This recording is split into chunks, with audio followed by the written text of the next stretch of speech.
Hello दोस्तों, आप सभी का बहुत बहुत स्वागत है एक और नए वीडियो में। और आज मैं आपके लिए लेकर आया हूँ मेरी फेवरेट जंगलों की दो बिल्कुल रियल हॉरर स्टोरीज़। पर दोस्तों, वीडियो शुरू करने से पहले मैं आपको बताना चाहूँगा HD7 high definition dance classes के बारे में, जो कि लखनऊ में विवेकानंद हॉस्पिटल के पास में है। तो अगर कोई वहाँ पर क्लासेस ज्वाइन करना चाहता है तो उसके लिए मैंने वीडियो के डिस्क्रिप्शन में डांस एकेडमी के फेसबुक पेज का लिंक दे दिया है। उस लिंक के जरिए आप क्लासेस के बारे में जानकारी पा सकते हैं। तो अब आते हैं अपनी आज की स्टोरी पर। आज मैं आपको जंगलों की कुछ बहुत ही डरावनी कहानियाँ सुनाने वाला हूँ। जंगल की कहानियाँ मेरी भी बहुत फेवरेट होती हैं, क्योंकि मेरा मानना है कि जंगल में ऐसा बहुत कुछ है जिसके बारे में इंसान अभी तक ज़्यादा नहीं जान पाया है। तो पहली घटना जो मैं आपको बताने जा रहा हूँ वो बांग्लादेश में घटी थी, पर यह घटना काफ़ी पुराने समय की है। उस समय बांग्लादेश पाकिस्तान का हिस्सा हुआ करता था और वो पूर्वी पाकिस्तान कहलाता था।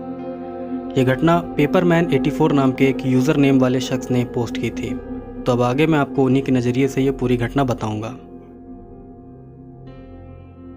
मैं आपको अपना नाम नहीं बताऊंगा, पर मैं इतना बता सकता हूं कि मैं पाकिस्तान का रहने वाला हूं और मेरे पापा पाकिस्तान आर्मी के एक रिटायर्ड सिपाही हैं। और जो घटना मैं आज आपको बताने जा रहा हूं वो मेरे पापा के साथ तब घटी थी जब बांग्लादेश पाकिस्तान का हिस्सा हुआ करता था। दरअसल मेरे पापा ने जब पाकिस्तान आर्मी ज्वाइन की थी तब उनको ट्रेनिंग के लिए पूर्वी पाकिस्तान यानी कि आज के बांग्लादेश भेजा गया था।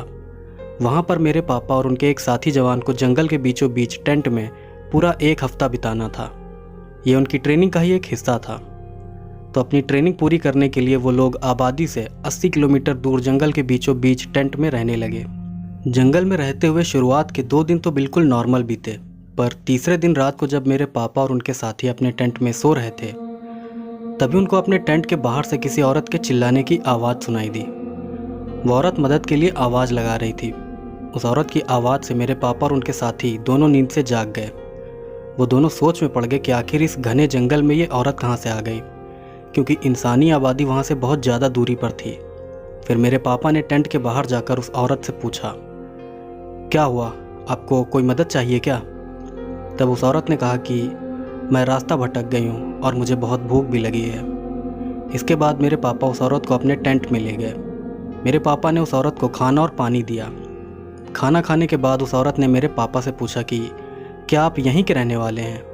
तो मेरे पापा ने कहा कि नहीं, मैं पश्चिमी पाकिस्तान में रहता हूँ, यहाँ पर मैं सिर्फ ट्रेनिंग के लिए आया हूँ। इसके बाद उस औरत ने मेरे पापा से कहा कि क्या आप मेरे हाथ की बनी मिठाई खाना पसंद करेंगे? मेरे पापा ने कहा हाँ, क्यों नहीं। फिर उस औरत ने कहा कि ठीक है, अगली बार जब मैं यहाँ आऊँगी तब मैं आपके लिए मिठाइयाँ बनाकर ज़रूर लाऊँगी। इसके बाद वो औरत वहाँ से जाने लगी। तब मेरे पापा ने उससे कहा कि आप कहें तो मैं आपको आपके घर तक छोड़ दूँ। इस पर उस औरत ने कहा कि आप परेशान मत होइए, मैं चली जाऊँगी। फिर वो औरत वहाँ से चली गई। इसके बाद अगली रात को वही औरत फिर से मेरे पापा के टेंट के पास आकर आवाज़ लगाने लगी। मेरे पापा ने फिर से उस औरत को टेंट के अंदर बुलाया और खाना पानी दिया, लेकिन अब की बार उसने खाना नहीं खाया, बल्कि उस औरत ने एक प्लेट में लाई हुई मिठाई मेरे पापा की तरफ बढ़ा दी। वो मिठाइयाँ अभी भी गर्म थीं और इस बात से मेरे पापा बहुत हैरान थे, क्योंकि वो जानते थे कि यहाँ आसपास कोई भी इंसान नहीं रहता है, तो ये औरत आखिर गर्मा गर्म मिठाइयाँ बनाकर कैसे ला सकती है। मेरे पापा को उस औरत पे शक होने लगा था कि ये कोई इंसान नहीं है, लेकिन उन्होंने उस औरत के सामने ये बात जाहिर नहीं होने दी। इसके बाद मेरे पापा को मिठाइयाँ देकर वो औरत वहाँ से चली गई। फिर 3-4 दिन तक वो औरत रोज़ रात को मिठाइयाँ लेकर मेरे पापा के टेंट पे आती रही। इसके बाद एक रात को वो औरत बहुत ही सज संवर कर और साथ में मिठाइयाँ लेकर मेरे पापा के टेंट में आई। फिर उस औरत ने मिठाइयाँ देने के बाद मेरे पापा से पूछा, क्या आप शादीशुदा हैं? मेरे पापा की उस समय शादी नहीं हुई थी, लेकिन मेरे पापा जानते थे कि औरत कोई इंसान नहीं है, इसलिए उन्होंने उससे झूठ बोल दिया। उन्होंने कहा कि हाँ, मेरी शादी हो चुकी है। इसके बाद उस औरत ने मेरे पापा के साथी जवान से पूछा कि क्या आपकी भी शादी हो चुकी है? तो उन्होंने कहा कि नहीं, मेरी शादी अभी नहीं हुई है। इस पर उस औरत ने मेरे पापा के साथी से कहा कि मैं आपसे शादी करना चाहती हूँ, क्या आप मुझसे शादी करेंगे? इस बात पर मेरे पापा के साथी ने कहा कि नहीं, मैं आपसे शादी नहीं करना चाहता। ये बात सुनते ही वो औरत बहुत गुस्सा हो गई। फिर उस औरत ने मेरे पापा और उनके साथी से गुस्से में कहा कि तुम दोनों ने मेरा बहुत समय ख़राब किया है और इसके लिए तुम दोनों बहुत पछताओगे। इतना बोलते हुए उस औरत ने गुस्से में मिठाइयों को ज़मीन पर फेंक दिया। फिर वो वहाँ से चली गई। मेरे पापा और उनके साथी उस औरत की लाई मिठाइयों को खाते नहीं थे, बल्कि रोज़ाना उस औरत के जाने के बाद उस औरत की लाई हुई मिठाइयों को टेंट से दूर ले जाकर फेंक देते थे।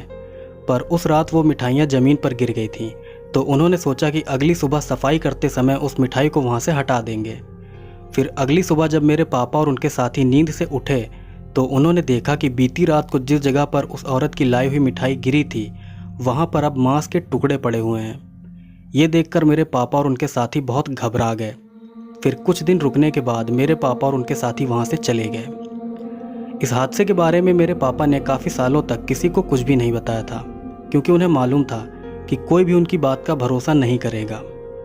मेरे पापा का मानना है कि जंगल में जिस औरत से उनका सामना हुआ था वो एक चुड़ैल थी। दोस्तों, ये थी पहली हॉरर स्टोरी और अब मैं आपको सुनाता हूँ जंगल की ही एक और रियल हॉरर स्टोरी। दूसरी स्टोरी जो मैं आपको सुनाने जा रहा हूँ वो अमेरिका के येलोस्टोन नेशनल पार्क की है। ये घटना रेडिट पर एड्रियन नाम के एक शख्स ने पोस्ट की थी। तो आगे की घटना मैं आपको एड्रियन के पॉइंट ऑफ व्यू से सुनाऊंगा। मेरा नाम एड्रियन है।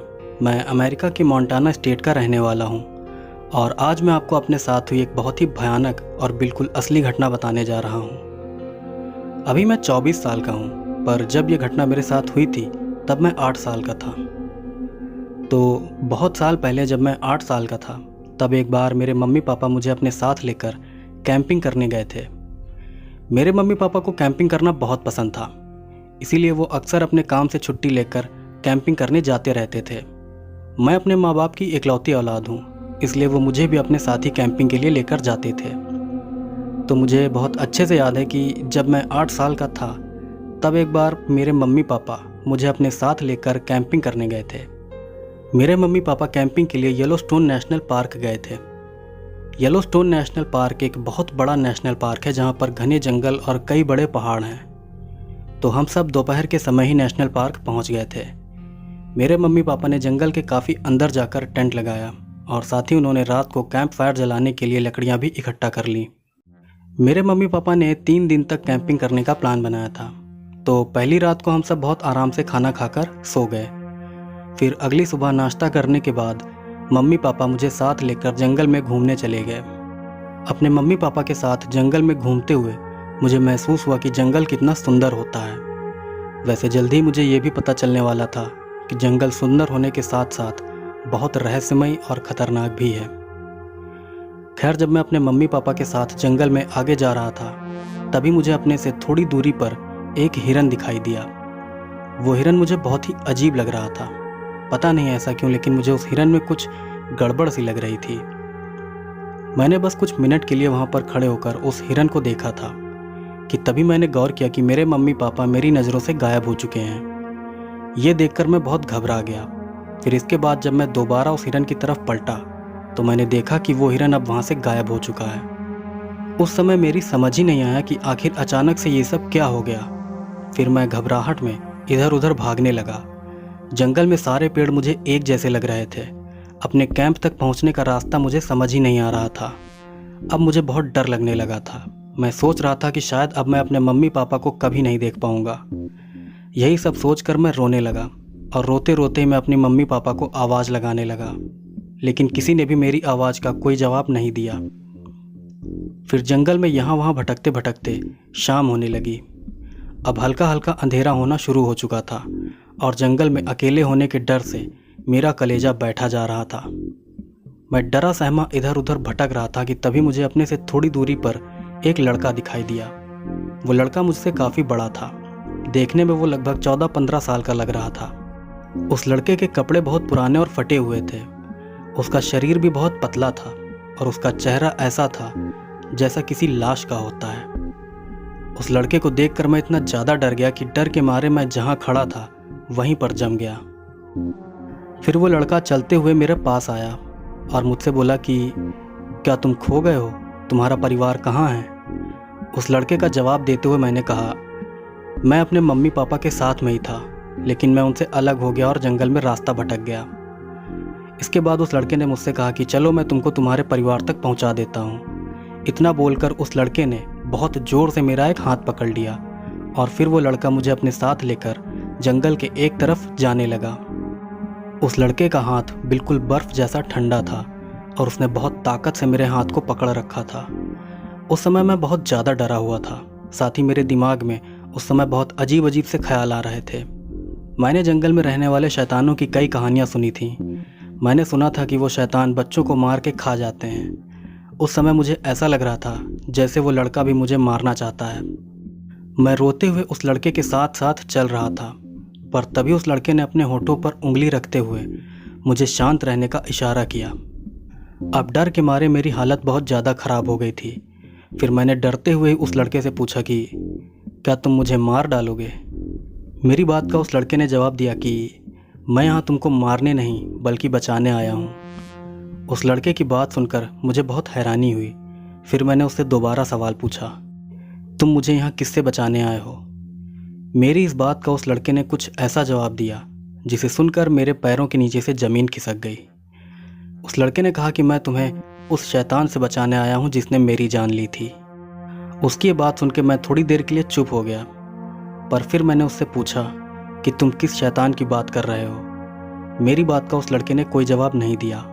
अब धीरे धीरे जंगल में अंधेरा बढ़ने लगा था। फिर तभी अचानक से मुझे अपने पीछे कुछ दूरी से मेरे पापा की आवाज़ सुनाई दी। मेरे पापा कह रहे थे, यहाँ आओ एड्रियन, मैं यहाँ हूँ, देखो मैं यहाँ हूँ। अपने पापा की आवाज़ सुनकर मैं बहुत खुश हो गया था। फिर मैंने उस लड़के से तुरंत कहा कि देखो मेरे पापा मुझे ढूंढते हुए यहाँ आ गए हैं, मुझे उनके पास जाने दो। मेरी बात पर उस लड़के ने कहा कि वो तुम्हारे पापा नहीं हैं, सीधे चलते रहो। इतना बोलकर वो लड़का और तेज़ी से चलने लगा। अब मुझे लगने लगा था कि पक्का ये लड़का मुझे मारने वाला है, इसीलिए ये मुझे मेरे पापा से दूर ले जा रहा है। मैं बार बार अपने पीछे मुड़कर पापा को देखने की कोशिश कर रहा था कि तभी अचानक से मुझे अपने पीछे से एक भयानक गुर्राने की आवाज़ सुनाई दी। वो भयानक आवाज़ सुनकर मैं समझ गया कि मेरे पापा की आवाज़ में कोई और मुझे अपने पास बुला रहा था। तभी मुझे अपने पीछे पेड़ों के हिलने की आवाज़ आने लगी। ऐसा लग रहा था जैसे कोई बड़ा सा जानवर पेड़ों के बीच से भाग रहा हो। मेरी तो समझ ही नहीं आ रहा था कि आखिर ये सब हो क्या रहा है। फिर तभी अचानक से मुझे मेरे मम्मी पापा दिखाई दिए। वो पुलिस वालों के साथ खड़े होकर बातें कर रहे थे और बहुत परेशान लग रहे थे। फिर जैसे ही मैंने अपने मम्मी पापा को देखा वैसे ही वो लड़का रुक गया। इसके बाद उस लड़के ने मुझसे कहा, मैं तुम्हें वेंडिगो से बचा रहा था, उसी शैतान ने मुझे मारा था। अब आगे से कभी भी तुम जंगल में अपने परिवार से अलग मत होना और ना ही कभी जंगल के अंदर उस शैतान का नाम लेना। इतना बोलकर उस लड़के ने मेरा हाथ छोड़ दिया। फिर मैं भागकर अपने मम्मी पापा के पास पहुंच गया। मम्मी पापा बहुत परेशान थे और उन्होंने मुझे देखते ही पूछा कि एड्रियन तुम कहाँ चले गए थे, हम कितना परेशान हो रहे थे तुम्हारे लिए। तब मैंने अपने मम्मी पापा से कहा कि मैं जंगल में खो गया था और उस लड़के ने मुझे आप तक पहुंचाया है। मेरी बात पर मेरे मम्मी पापा ने कहा कि किस लड़के ने, तुम किसकी बात कर रहे हो? फिर जब मैंने पलटकर उस लड़के की तरफ देखा तब मैंने पाया कि वो लड़का अब वहाँ से गायब हो चुका था। इतने सालों बाद भी मुझे उस लड़के का चेहरा अच्छी तरह याद है। मुझे लगता है कि वो लड़का वेंडिगो का शिकार बन गया था और उसकी आत्मा ने मेरी जान बचाई थी, वरना मैं भी वेंडिगो का शिकार बन जाता। तो दोस्तों ये थी आज की 2 बिल्कुल रियल हॉरर स्टोरीज़। और दूसरी स्टोरी जो अभी आपने सुनी है ये वेंडिगो के बारे में थी।